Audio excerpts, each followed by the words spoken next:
Hello, and welcome to the Borderline Personality Disorder Consumer and Family Education Initiative webinar series. We are pleased to have with us tonight Candace Eddy, who is going to talk about validation. Candace is a dialectical behavior therapist at the 3 East Boys Intensive DBT program at McLean Hospital. Before we begin, I just want to go over a few logistical items. All of your microphones have been muted. We want to protect your confidentiality. Your names are not visible to any other participants, but we do want this to be interactive, so please use the Q&A box in the bottom right-hand corner of your screen. You can type in your questions at any time. If you come with a question in advance, you can type it in now, and we will get to the questions at the end of the presentation. We record all of our webinars, so if you want to watch it again, you can go to our website, which is the first link under web resources that you'll see on your screen. You can watch previous recorded versions of webinars as well. The next 3 links under web resources are information about BPD, as well as places that can help you find treatment in your area if you're in the United States. And lastly, I want to acknowledge that the initiative is funded by a generous donation from a family affected by borderline personality disorder. If you're in a position to give, large or small, the last link under web resources, you can do so. So without further ado, I'm going to hand the webinar over to Candace.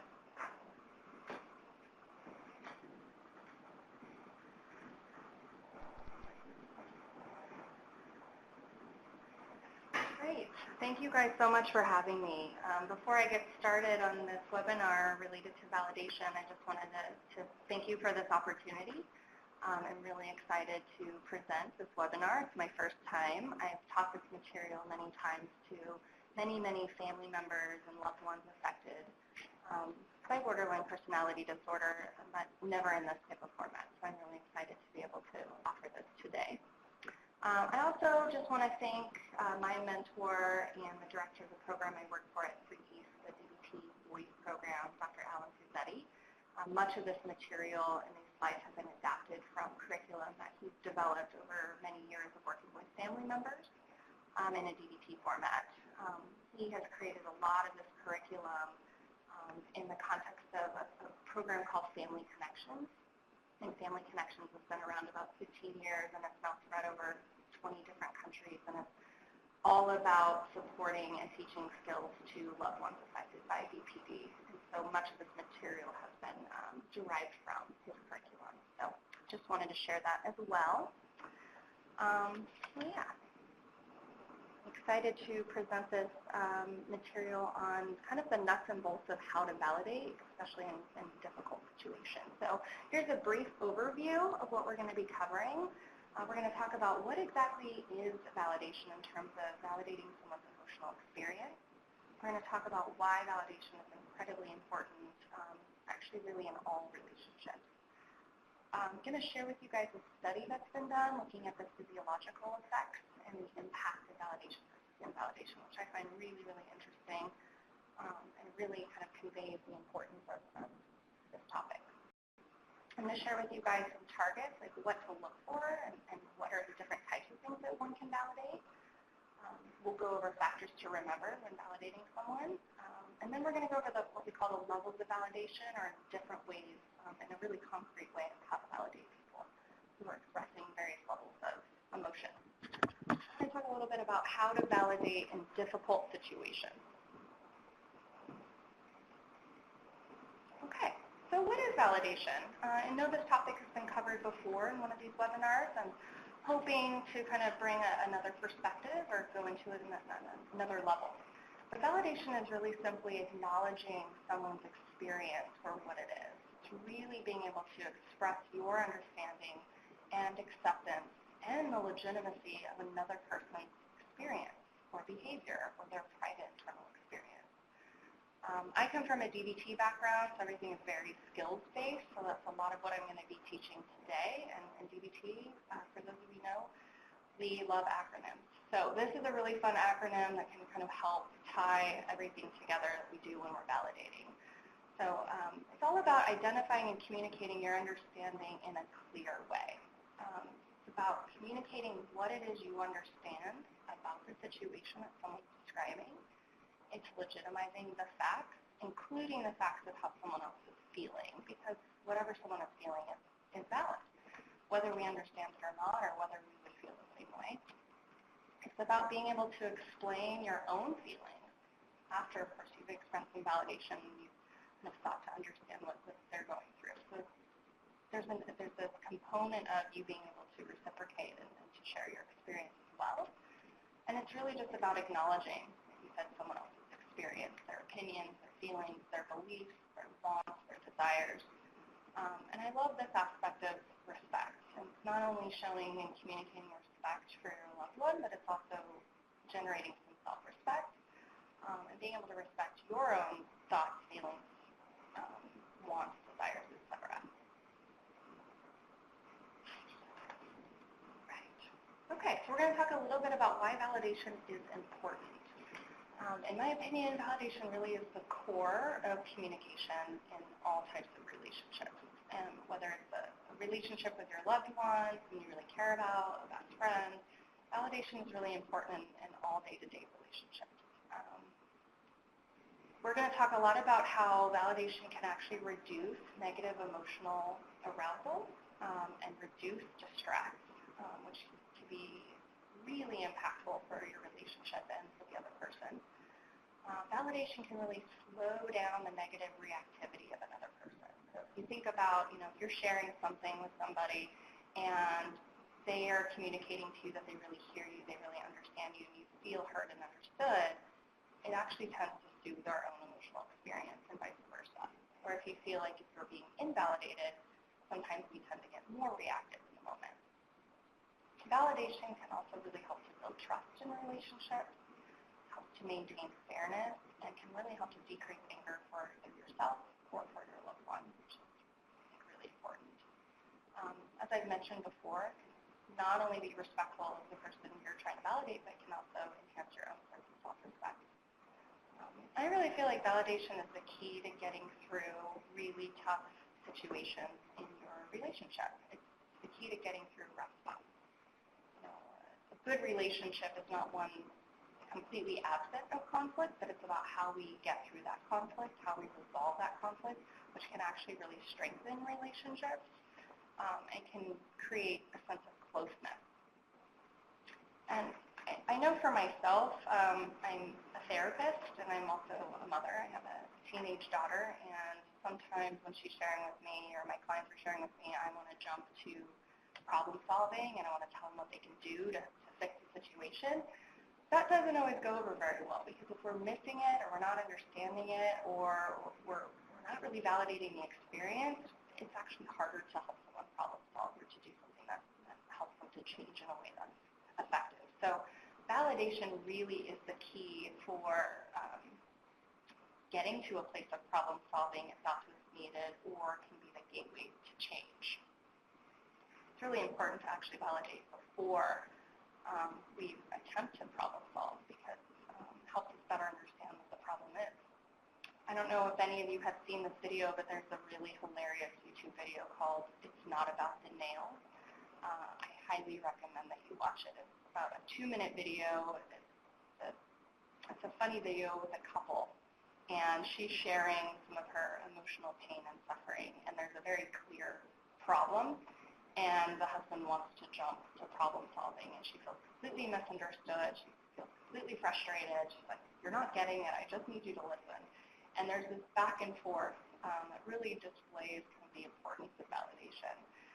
So I recommend that you take a few minutes, maybe after this webinar, in your own free time, to watch that. It's a great opportunity to see why validation is important in the context of problem solving. So I wanted to do just a little bit of an experiential exercise, and so you're invited to participate if you'd like. But I want you guys to take a minute to think about a time recently where you shared some level of emotional vulnerability with somebody that you care about. So maybe take a moment to identify a time that you were mildly or moderately distressed and you opened up and you shared with somebody. And I want you to think about a time where you felt like the person you were sharing with really understood where you were coming from. So just take a few minutes to see. You can even close your eyes if you feel comfortable doing that, or just take a moment if you can reflect on a time recently where you communicated something that was emotional or difficult or painful for you, and the person you shared it with got it. They understood, and you knew that they really understood your experience. And for a moment, if you could just reflect and think about what that felt like, what you noticed maybe in your body,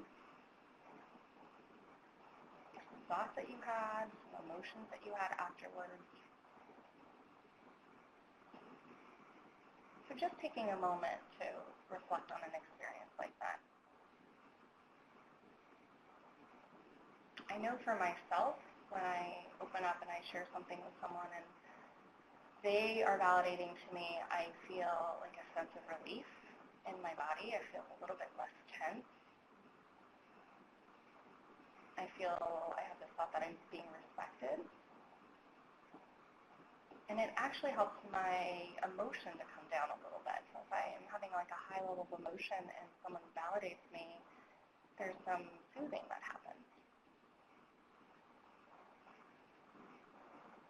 So we're going to do one more experiential exercise, but this time I want you to think about a time in your recent history where you shared something mildly or moderately distressing and you did not feel validated. In fact, you felt invalidated. The person didn't understand, they didn't agree, they shut it down. See if you can recall what that experience was like.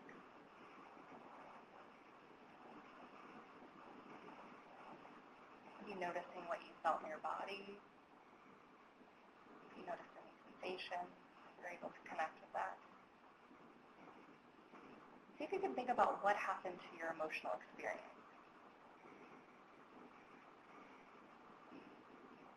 Oftentimes when I do this practice with family members in the room, they'll share things like, oh, I got angry, or I got judgmental, or I started thinking that I shouldn't feel the way I'm feeling, and I felt ashamed or embarrassed. I like to do this exercise because I think we can all relate to times where we felt heard and understood and times where we have not.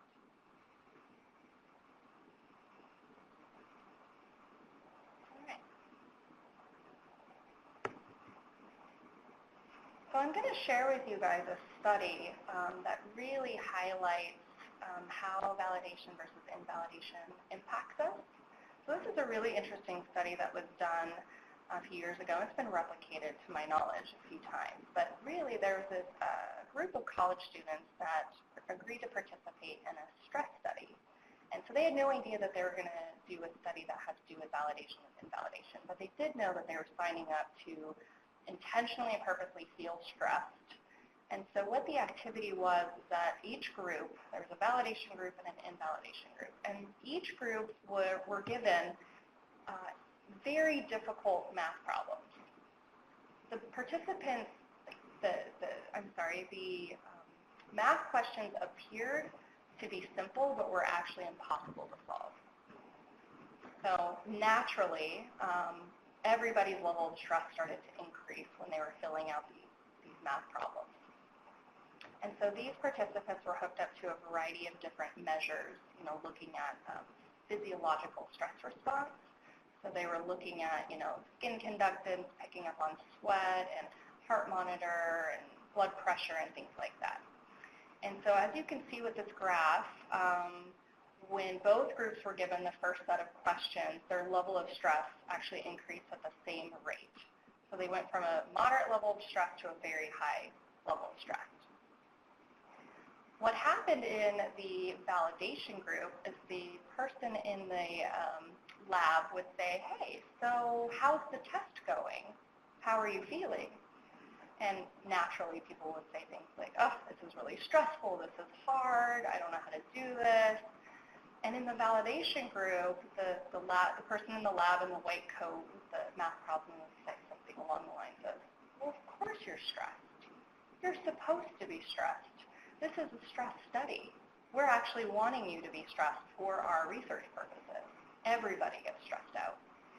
And you'll see if you look at the green line that those participants, even though they kept getting the difficult math problems, their level of stress actually decreased really significantly, despite the fact that they were still doing the study. When you look at the invalidation group, that's the red dotted line there, when those participants were asked, how are they doing? And of course they responded something similar to, this is hard, this is stressful, I don't like this. The person in the lab coat would say a variety of different invalidating things like, oh, really? You're stressed right now? You shouldn't be stressed right now. This isn't that big of a deal. It's not that hard. No one else is really feeling that stressed. And so as you can see, their level of stress actually stayed really high and barely came down over the course of the study.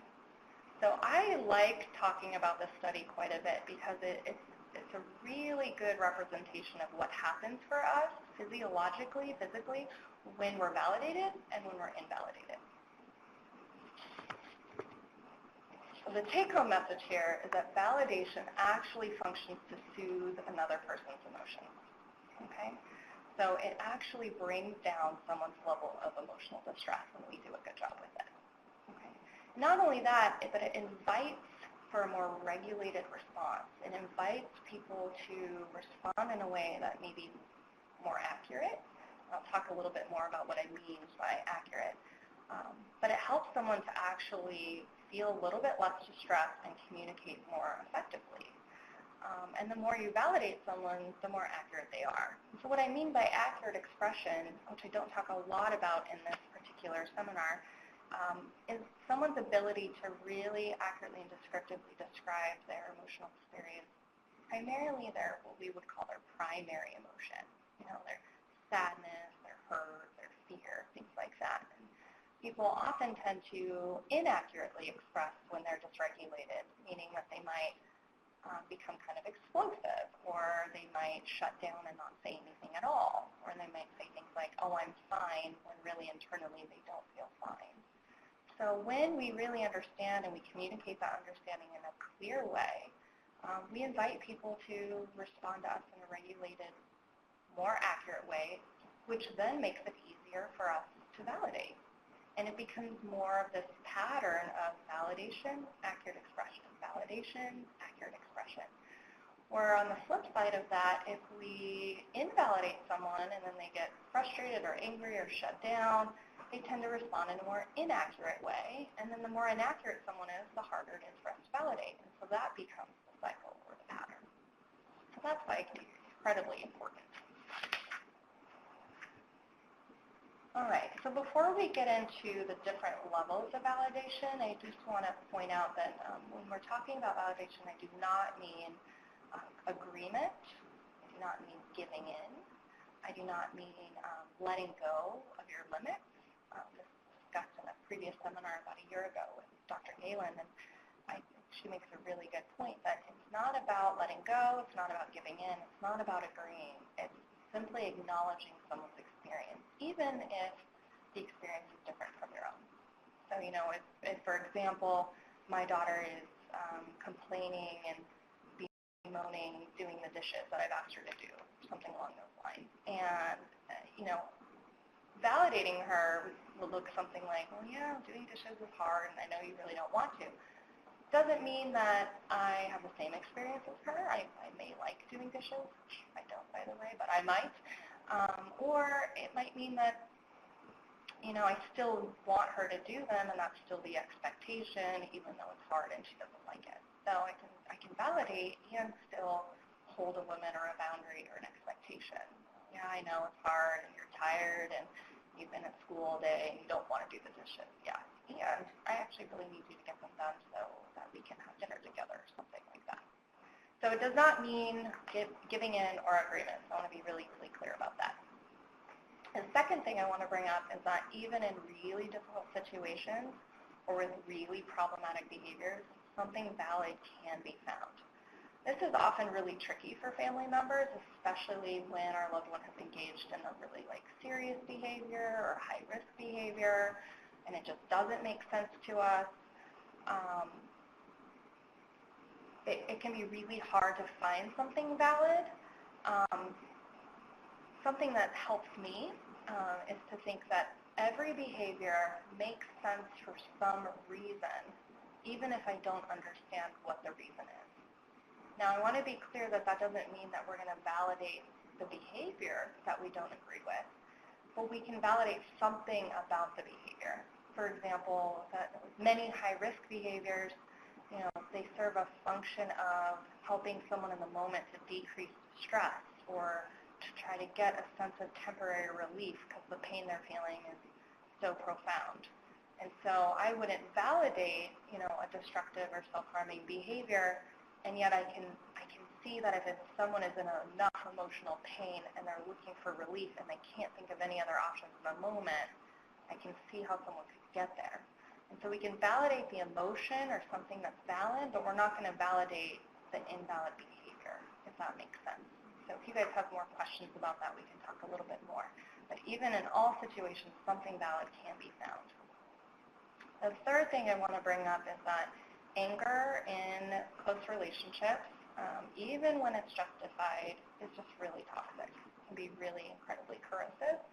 And so we want to learn and practice validation so that we can have open, ongoing, accurate communication that helps to decrease anger for our loved one, but also helps decrease anger for ourselves.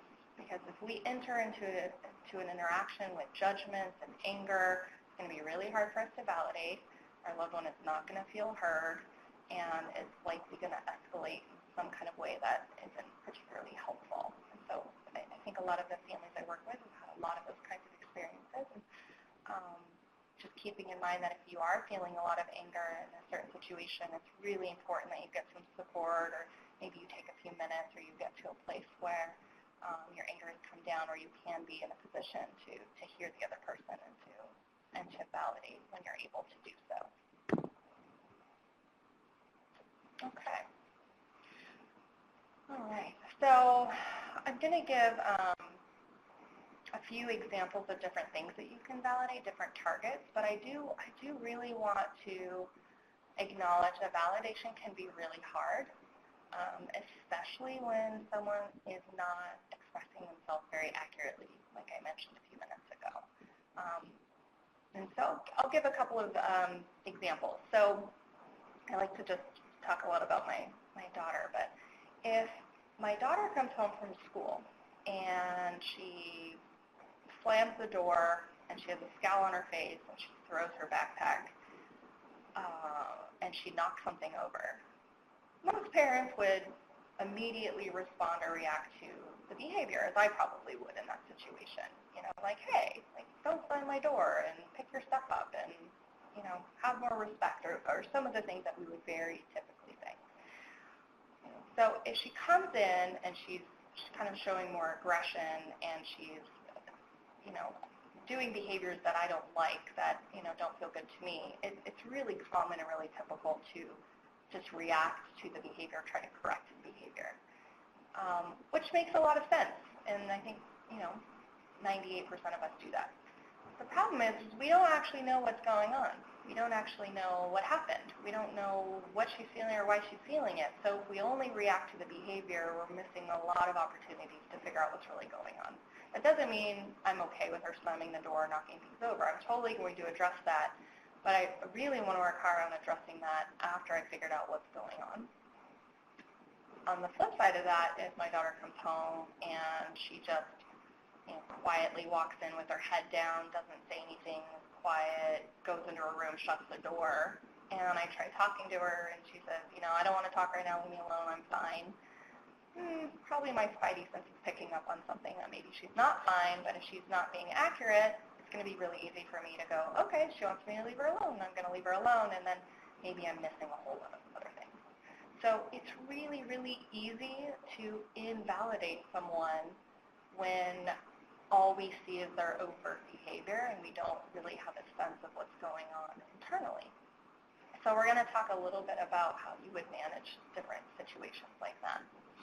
So here are the targets. Here are the things that we can validate.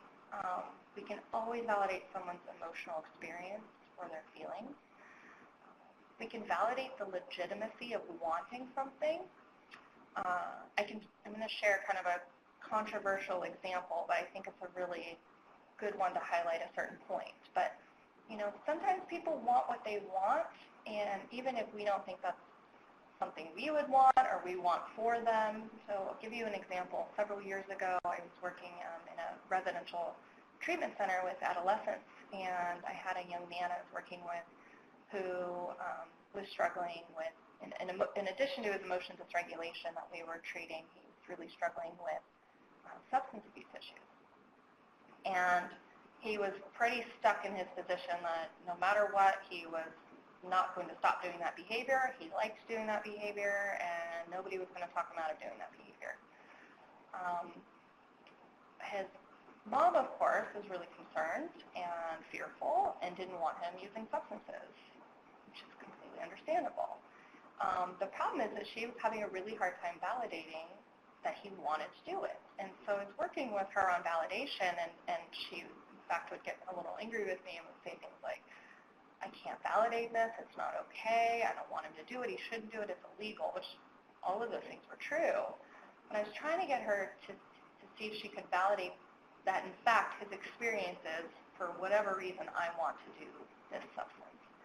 And so probably about after the third session of this, she finally said, okay, I don't agree that you're doing it, I don't want you to do it, and I have rules around this, but I can see that you want to, but I don't understand. And once she shared that she acknowledged that he wanted to, he actually opened up and he shared that he has a really hard time sleeping at night, and he feels really anxious in social situations, and it helps him to relax and go to sleep.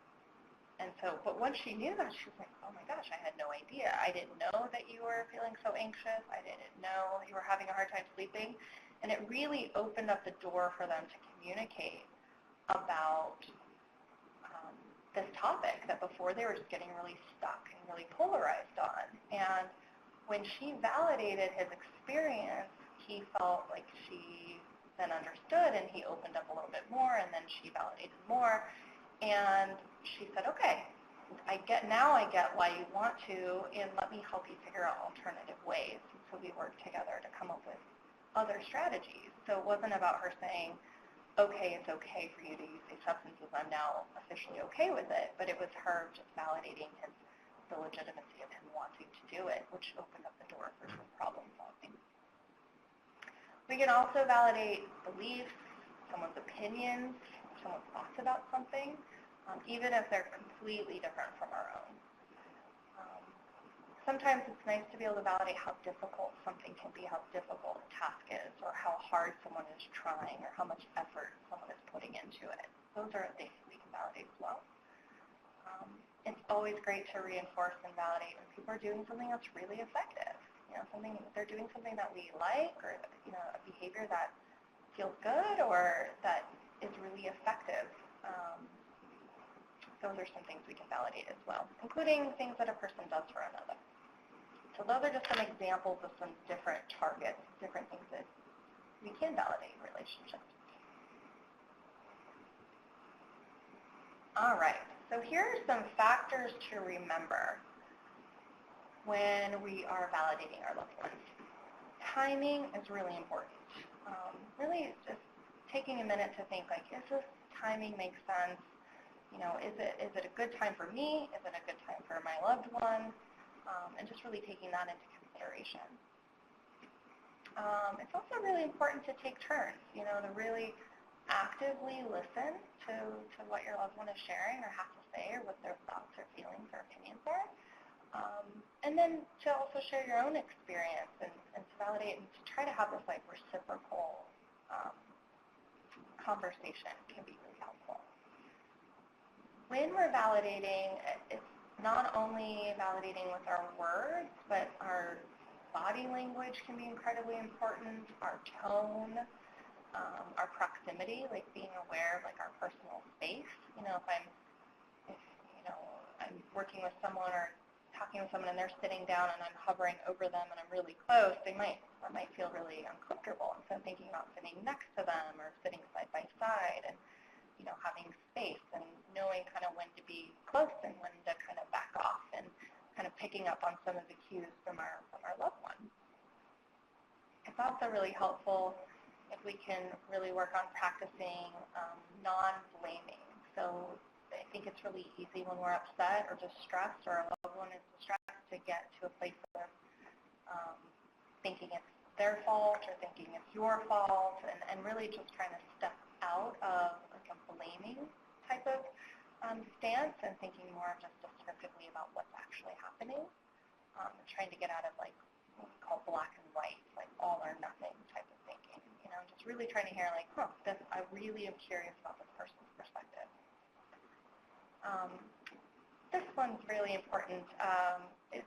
When we're providing difficult feedback or we're disagreeing, which we often will, it's important to kind of do that when the other person's ready. And I like to think about it as what I call a validation sandwich.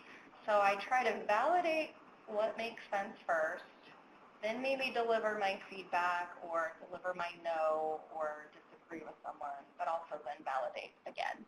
That can kind of soften the blow a little bit when you're disagreeing, especially if you are, your loved one is like your child or your adolescent or your adult child. And hearing no or when you disagree can be really hard and incredibly disappointing. So being able to validate first, for example, I know you really want to be able to go to this concert on Friday night. It's really important to you. Your friends are going to be there. Totally hear you. And for these reasons, I'm not comfortable with you going this time. Maybe we can work together on another time. And then, of course, your loved one's probably like, no, you don't understand. It's really important. I need to go. Like, I know this is really important to you. I really hear that you're really disappointed. You really want to be able to go. I really get that. And for these reasons, we're not able to do it this time or something like that. So being able to disagree and being able to observe a limit or set a limit or being able to deliver difficult feedback, sometimes it's a little bit more tolerable when it's been wrapped up in some validation. So it's a little trick that I often use in therapy and with my own loved ones. So the last thing I wanted to point out is, one effective step forward is so much better than 10 backwards. So when in doubt, if you're not sure what to do or what to say, I always think, if nothing else, try not to invalidate intentionally. That's always like a really big one. So if you can work on not invalidating or you can work on just one small piece of this, that is so much better than doing something really invalidating that then might generate some conflict or something like that. And I think that as parents or loved ones, we try so hard to do things perfectly, and I think letting go of that a little bit is important. What's a really good batting average? I think like 300 or something, right? I think I read somewhere that the best batting average of all time is .366 or something along those lines. And so if that's considered an excellent batting average, that means that person is 3.6 times out of 10 going to hit the ball. And so thinking about it in terms of that, we're not going to get it right every time. We're not going to validate perfectly every time.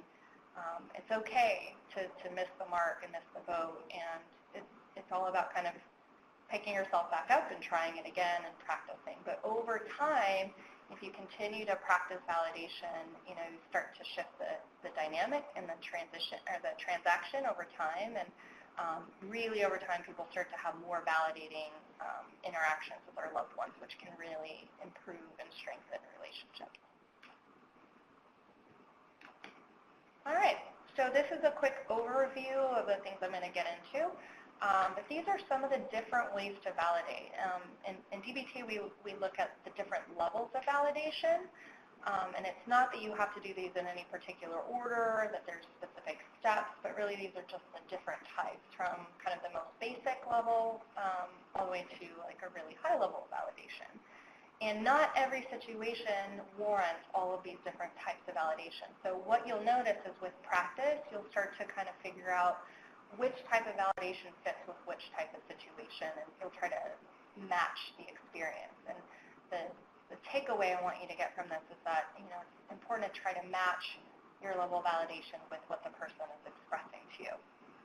So for example, with the basic level of paying attention, paying attention, just making eye contact, looking is really important, but if someone's expressing something really vulnerable or they're really upset or really tearful and you're only making eye contact and nodding, it may not be enough. It might actually feel kind of a little bit invalidating. Or if you're not paying attention at all and someone's sharing something really vulnerable, it's going to feel really invalidating. And so kind of just playing around with this, trying these different ways. My guess is that you actually naturally do many of these without even thinking about it, but it's just bringing some intentionality to your interactions. And it's practicing with all different kinds of people, practicing with people at the grocery store, practicing with your friends, your loved ones, your partners, your kids, and over time it starts to just feel a lot more natural. So these are the different levels. We're going to talk about paying attention, reflection, summarizing, showing curiosity, how to normalize really normal behaviors. That one's really important. Not treating your loved ones as fragile, treating them as like competent people, matching vulnerability, and how to validate with your behaviors or actions. Alrighty. So level 1 is just basic paying attention. It's really actively listening, and it's communicating that you're paying attention. It's showing that you're paying attention with your body. Making reasonable eye contact. It's putting away distractions. We live in this era of technology and social media. We're getting, our phones constantly are buzzing, and we're getting text messages and emails and all kinds of things. So it's really easy to get disconnected from our relationships in the moment, and it's easy to get distracted with electronics or other things. And so it's putting those things away, and it's showing that you're listening, and it's trying to listen in a non-judgmental way. This becomes more important the more emotionally vulnerable somebody is. So like I said, if I'm having a conversation with a friend, but I'm sharing something very low level, I stubbed my toe today, and she's looking at her social media and says, oh man, that's terrible, she's not looking at me. It's not going to feel that invalidating, but if I'm sharing something really personal, really vulnerable, really intense, and she's scrolling through her social media, that's going to feel worse to me. That's going to feel really invalidating. It's something to think about.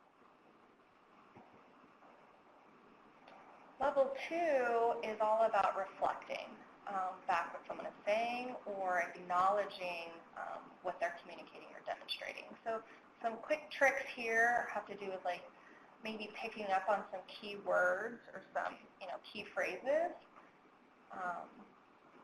Going back to my example, so with my daughter who comes home angry, throws her backpack, or a version of my daughter who comes home and goes to her room and it's quiet, so she's fine. If earlier in the day she had a whole series of emotional events, for example, she studied really hard for a test and then she ended up, getting a lower grade than she was hoping for. And, she was supposed to have lunch with her best friend, but her best friend went with a different group of kids and she was alone. Or she tripped in the hallway and kids laughed at her. She's going to have a whole host of emotions that would be easy for me to validate if I understood. So if she shared any one of those things with me, just reflecting you tripped in the hall and people laughed at you? Oh man. So just reflecting back some key words or phrases that really helps someone to know that you're listening and paying attention. She doesn't share those things with me and she engages in one of those scenarios I talked about. She throws her backpack, just acknowledging, whoa, you seem really upset today. It's not typical for you to slam the door and throw your things. What's going on? So being able to acknowledge something is going on, something's happening, and I'm just pointing out what I'm observing, but in a non-judgmental way. That's going to at least open up the lines of communication, hopefully. Okay. So what we want, let me actually just, okay. There we go. So here are some examples. So when we want to reflect or acknowledge someone's experience, we want to demonstrate that it's valid in some way. even if we don't like it. I can see that you're really upset, or wow, you're really excited about this concert opportunity, or I know you really want to be able to go, or I know you had a really tough day today. So it's just reflecting on a pretty basic level. Or something, another example might be, well, I can see you're really upset with me. So even if I have no idea why, I don't understand it, I don't agree with it, I can point out, like, you seem to be upset with me right now. Like, I want to know more. Let's talk about it. Oh, these are a little all over the place. Or you seem, X, Y, or Z right now. Is that right? You seem a little down. You seem excited. You seem nervous. Is that right? So checking in and pointing things out in a really curious and non-judgmental way. Okay, let's move these up here. All right, so level 3, it's about summarizing the other person's experience or perspective. It's showing curiosity. It's about asking questions to clarify. It's really trying to understand. And if there's something that they're sharing that you don't understand, it's instead of challenging it, but just asking about it in a really curious way, like, you shared this with me, but this is actually my experience. And I like to think of this one as kind of reading between the lines. So, man, you look like you had a really crummy day. Something along those lines, because that communicates that I'm picking up on something and I'm acknowledging some aspect of their experience as valid. All right. Okay. Level 4 is really about understanding the context from that person's experience. So it's making sense of someone's behavior in the context of their life and their history. And it's showing some tolerance, giving someone the benefit of the doubt. It's kind of showing that people aren't defined by one behavior. There's a whole history of experience, looking at the larger context. It's not excusing behavior that's maladaptive, and it's not judging it, but it's just seeking to understand from that person's experience. And it's trying to understand why they might be doing something that I maybe don't agree with or understand, but why it might make sense if I were that person. It's really kind of starting to put yourself in the other person's shoes, showing kind of some empathy. Okay. So level 5 is all about normalizing really normal reactions. This is like when someone's expressing something that anybody would feel that way in that situation, or you would feel that way, it's normalizing. It's saying it's the of course, like anyone would feel that way, or man, if I went through that today, I'd feel exactly the same way. So it's validating and acknowledging that not only what they're feeling makes sense for them, but it makes sense for just anybody. And that can be really helpful, especially for people who struggle with borderline personality disorder or a lot of frequent emotion dysregulation. People who have a lot of frequent dysregulation are often confused about their own emotional experience. They often don't understand it. They're often judging their experience. They're questioning, should I be feeling this way? Is this the right emotion to have? So this can be a really, really high-level validation to be like, yeah, of course you're sad about that. Anyone would be disappointed not to get the promotion if you thought you were going to get it. And so it's just being able to help them to realize that what they're experiencing is completely valid and normal. And that can be a really high-level validation. Okay. Level 6, and level 7 I'll get to, but level 6 is really about just being really genuine, being authentic, showing acceptance of the other person, not treating the other person as fragile. I think sometimes when our loved ones have high emotional vulnerabilities, it can be easy to kind of fragilize them or treat them as not competent, and this is like actually really holding the other side and treating our loved ones as like really capable human beings. So they might be really emotional, really vulnerable, and you think they're capable of handling tough situations. I think that's a really hard thing to do. But it's being really radically genuine. I was kind of thinking about a resident that I was working with recently who had made a lot of progress, but he was really struggling in the moment, and we had this phone call lined up with this, he was going to do this interview, and he was like really scared and anxious and was saying, I can't do this interview. But I knew that he actually was capable of doing it. So I wasn't trying to invalidate his experience, but saying like, I know this is really hard, I know you're scared, and you can do this. Come on, let's do this, I'll help you. And so it's really kind of helping someone to engage in behaviors that they are capable of. So that would just be one example of that. Level 7 is really about matching and self-disclosing your own vulnerability with the other person. This isn't something we would do all of the time, but if our loved one is really emotional, especially in the context of our relationship, and they're opening up and sharing their experience, actually being vulnerable also can be really validating. So self-disclosing your own vulnerability, it's not about sharing maybe a related experience or steering the conversation away from what they're feeling, but it's actually just showing, your vulnerabilities as well. And the last form of validation that I want to talk about is being behaviorally responsive. So this is like about not only validating with your words, but just actually validating on a more functional level. This is about engaging in behaviors to meet someone's needs. So some really basic examples would be things like, if someone's like, oh, I'm so thirsty, I haven't had anything to drink all day.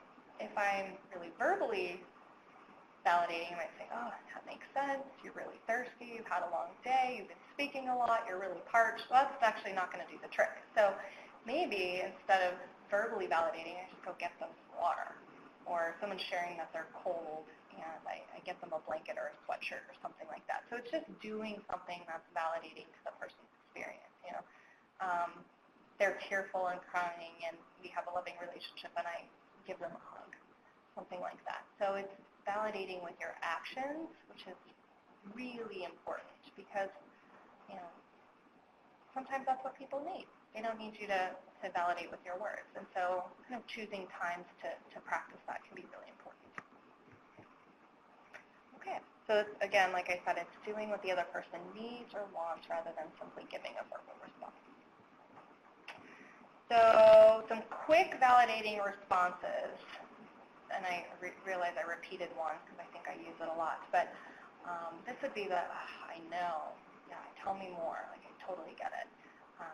This would be, of course you feel that way, of course you want that, of course you're upset right now, whatever it might be. I use this one twice, but I say a lot of times, like, that makes sense, totally makes sense, how do you feel that way right now? Or the what happened, tell me more. Like, that's me acknowledging that someone's having a tough time and I want to know more about it, which can be really validating. And the last one is like the me too. Like, yeah, no, I'm having a tough time too, or I feel this way too. Or it's the joining in, it's kind of the matching the vulnerability that we just talked about. All right, so the last thing I want to say before we get to some questions is it's so important to practice. Like I've mentioned, validation can be really hard.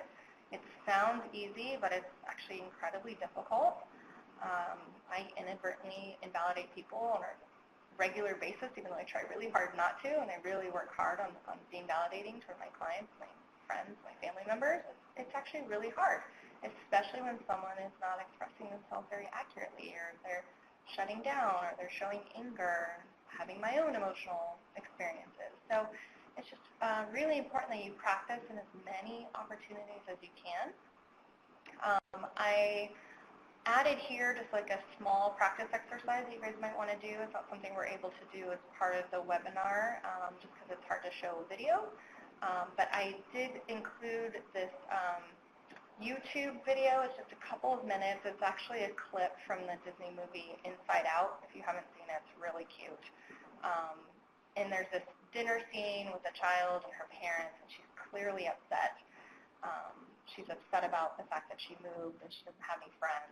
And both her mom and her dad were very well-meaning, try to be supportive, but they end up doing a lot of invalidating things, not intentionally, but just inadvertently. And so the practice exercise would be to watch this 3 or 4 minute clip and see if you can practice the different levels of validation that we went through, from basic paying attention all the way to trying to normalize, trying to read between the lines. So trying on some of the skills and thinking about how you might respond to a similar situation. So just wanted to include that for you guys. And I think that about wraps up the presentation, and now we can get to some questions. Great. Thank you so much. We do have a few questions. We probably have time for a few more. If other people have questions, please type them in the Q&A box, and we'll get through as many as we can. So the first question is, how do I validate my loved one when he's in the middle of a meltdown and blaming me for whatever is going on at the time, and I'm just trying to help? That's a really hard one. And I get that question a lot. It's how do you validate in those moments? And a little trick that I use is to try to find something that you can validate. You wouldn't necessarily validate or agree, like, oh, yes, it's definitely my fault, you're right, any of those kinds of things. But find something that you can validate and do it a handful of times. Like, the power of 3 is really important. Like, I know you're really upset right now. I know you're really angry right now. I would also maybe add, this is a skill we didn't talk about today, but there's this skill we call relationship mindfulness, which is just being mindful of the other person. And I might say something along the lines like, I know you're really upset, you're really angry right now, and I really want to work through this with you. I really want to, I really want to understand, and I hope you can notice that I'm just trying to be helpful right now. And sometimes just kind of sitting and paying attention and saying something validating, it has to be authentic. That's a point that I didn't make earlier today, but you don't want to sound like a therapist. You want to just be really authentic in your validation, whatever is something that you would normally say or do, so that it feels really genuine for you. But I would find something that's valid about it. But I wouldn't validate the parts you don't agree with. So I wouldn't say you're right, this is my fault, but I might say, man, you're really upset and you're angry with me, and I really want to understand more. If there's something I'm doing that's upsetting you, I want to figure this out. And I care. You always want to communicate your love and your care. Like, I love you, I care about you, and I really want to be able to talk with you. Maybe we can take a few minutes. And if you're feeling a lot of emotion, which you probably would in that situation, maybe, it's totally okay to say, let's take a little bit of a break, and then I want to come back. I want to hear where you're coming from. I hope that that's helpful. Thank you. So the next question, this person gives a little background, says, I'm the mother of a 19-year-old daughter with BPD. Do you have any tips on how to bring a conversation to an end? When I'm validating my daughter's feelings about some difficulty she's having, usually how she feels and deals with her friends, it's like opening Pandora's box.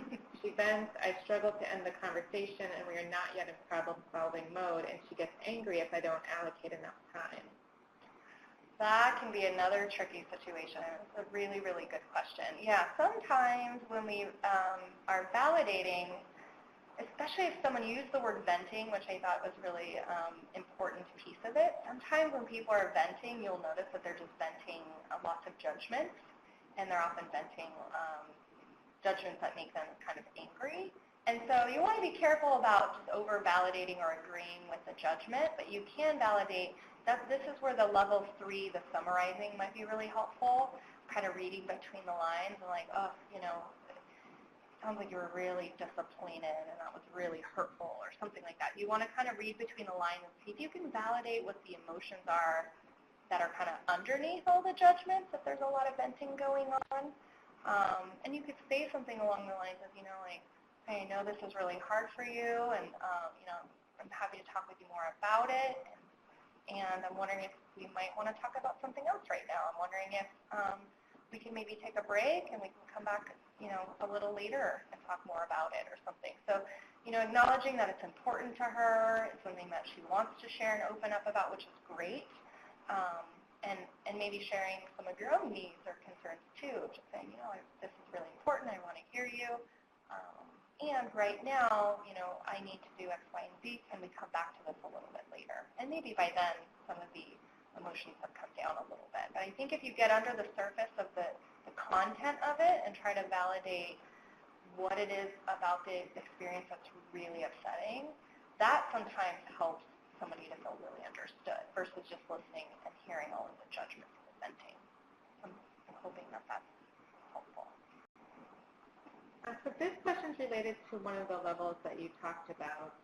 This person says, you said not to treat your loved one as if they're fragile, but what if they consistently behave in a way that suggests that they really are fragile? Yes, this is a question we get a lot as well. I think that when our loved ones are really struggling with their emotions and emotional sensitivity, and they might have a lot of behaviors that are really dangerous or scary, it can be really easy as parents or loved ones to treat them like they're fragile. What happens, though, over time is that if we're always treating someone like they're fragile and that they can't do things, it can sometimes reinforce that. And I'm coming from a very behavioral DBT perspective, but we want to kind of meet someone where they're at, try to validate where they're at, and help them, in ways that get them toward their ultimate goals. And so we really want to work hard, and I work with all of my residents that I work with all have borderline personality disorder, and really try hard to validate that things are really hard for them and help encourage them to do things that over time I think they'll be able to do and often can do with a lot of support. So it's still supporting, but it's shying away from treating the person as fragile or like they can't, and understanding that it's hard and helping them to kind of move toward some behaviors that are more effective and are more supportive or in line with what their goals and long-term values are. But that's a tricky one, and it's a tough transaction to get into. I have a family member, family I'm working with right now, and the parent shared, recently that they just feel like they're walking on eggshells, and they're super afraid to say anything at all or share their opinions, which is understandable, and they're really afraid of how their loved one's going to react. The problem is that the parents end up not sharing their point of view and keeping things to themselves, and then their child is really wanting some of that support and feedback, and so it's about recommending that if you're doing any type of therapy, that you're getting help on both sides for that, getting help and support for you and helping support for your loved one, so that they are working toward being able to handle difficult situations in a more effective way. So the next question is, the rest of the world may not practice validation, so how do I help my loved one cope with that? Sure. Yes, the world is not an ultra-validating, supportive place to be. What I often tell families is that if you can work on creating a validating home environment or relationship environment, then your loved one will have at least one soft place to land where they then can work through some of these things. And being able to acknowledge that there are people in this world that are going to be understanding and supportive and validating, and there are going to be people in this world that don't get it and aren't supportive and are really invalidating in a variety of different ways. But I think if you really work on kind of creating and fostering that validating environment, then it's at least a place for your loved one to come to and to open up about these things, talk about these things, and work through some of the harsh realities that exist, and helping them to be able to advocate for themselves in effective ways with people in the environment that maybe aren't responding to them in a very validating way.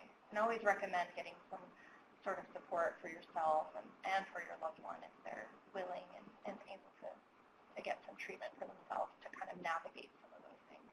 So if you have a validating family environment and they have a treatment provider that is validating and understanding, can help them change in ways that are adaptive and will help them. And ultimately, sometimes they start making improvements in their environment, and then the environment can actually start being a little bit more validating without even realizing it. And again, I think the more accurate our loved ones can be, the easier it is for other people to validate as well. I think we have time for one more question. How do you deal with a loved one who says they feel patronized when you validate them? Yeah, I've certainly experienced that, so I know what you mean. I would maybe check first. The first thing I would do is do a little bit of like self-check-in, like, actually, is there something I'm doing? Because sometimes if they're picking up on something, there might be an element of truth to that, and so you want to do a little bit of self-assessment, like, oh, am I doing something that's patronizing? Or if you really feel like you're not, you're just trying to understand, I would communicate that. I would say, well, can you share with me what it is that I do that feels that way to you? Because here's where I'm coming from, and maybe they could share a specific thing you're doing. Maybe it's your tone of voice or the way that you're looking at them, or something you're totally maybe not even aware of. Because oftentimes people with borderline personality disorder or just severe emotion dysregulation are incredibly perceptive, and they pick up on the emotional cues from other people more so than the average person. And sometimes they're really accurate, and sometimes they're wildly inaccurate. And I might be working with a client, and if I like raise my eyebrow, and they might be like, "You're judging me." And I'm like, "Oh, actually, I was just really curious right now." So I think just being really open about your own experience and just saying, "Oh, that's certainly not my intention, and I'm actually really just trying to be supportive. Is there something I'm doing that feels that way, so I can work on that? But here's where I'm coming from. This is actually my experience." So you can actually have that very conversation in a validating way, like, "Oh, you're feeling patronized. That's not my experience of what I'm trying to do. Like, let's figure this out together," and have a collaborative discussion. And I've tried that a few times, and to see if that's helpful. Well, with that, we are out of time. So I'm going to thank you very much, and I'll thank all of you who joined us today. And please check our website if you want to view the recording of this and other webinars as well.